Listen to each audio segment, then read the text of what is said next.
Hi అండి. ఈరోజు ఏవి దుర్గమ్మ వంటల్లో చేపల ఇగురు కూర ఎలా చేసుకోవాలో చూద్దాం. కావాల్సిన పదార్థాలు: నిమ్మకాయలు, పచ్చిమిర్చి, ఉల్లిపాయలు, కొబ్బరి ముక్క, ధనియాలు, అల్లం, వెల్లుల్లిపాయ, జీలకర్ర, మెంతులు. చేపల కూరకి స్పెషల్ మసాలా. చేపలని శుభ్రంగా నీసు వాసన పోయేంత వరకు 4-5 సార్లు బాగా నీట్గా కడుక్కోవాలి. నిమ్మకాయ వేసుకొని ఉప్పు వేసుకొని మంచిగా కడుక్కొని పక్కన పెట్టుకుందాం. 2-3 స్పూన్లు ఉప్పు వేసుకుందాం.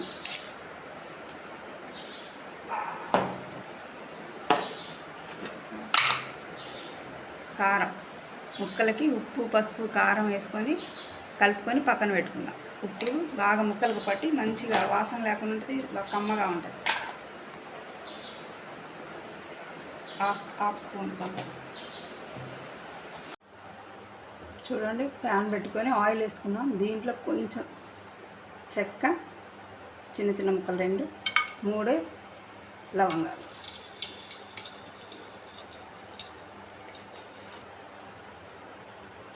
కట్ చేసుకుని ఉల్లిపాయ ముక్క వేసుకున్నాం.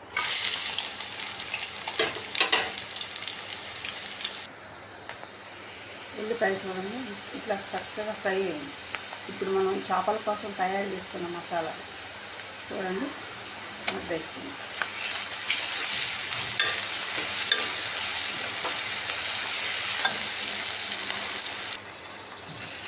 మనం చింతపండు వేయట్లేదు కాబట్టి ఒక చిన్న టమాటా వేసుకుందాం. చాలా బాగుంటుంది. పచ్చిమిర్చి వేసుకున్నాం, కరివేపాకు, ఒక చిన్న టమాటా. చూడండి, టమాటాలు, పచ్చిమిర్చి అన్నీ కూడా మగ్గిపోయినాయి.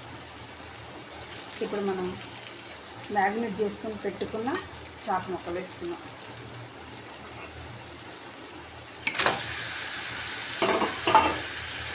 జాగ్రత్తగా అవి ముక్కలు దిగిపోకుండా నీట్గా మంచిగా నెమ్మది కలుపుతాం. చూడండి ఎంత చక్కగా ఉడుకుతుందో. మంచిగా ఇట్లా ఉడికించుకోవాలి. సిమ్ చేసుకోవాలి, తొందరగా ఉడికిపోతాయి చేపలు. చేపల ఇగురు కూర అంటే ఇలాగే ఉండాలి. చూడండి, కొంచెం గ్రేవీ ముక్క 2 కలుపుకొని అన్నంలో తింటా ఉంటే చాలా బాగుంటుంది. ఇలా చేసుకోండి. సింపుల్గా ఈజీగా అయిపోయేది చేపల కూర. చూడండి, చేపల కూర ఎంత చక్కగా రెడీ అయిపోయింది. మీరు కూడా ఇలాగే చేసుకోండి. ఈ వీడియో నచ్చితే లైక్ చేయండి, షేర్ చేయండి, సబ్స్క్రైబ్. Please subscribe.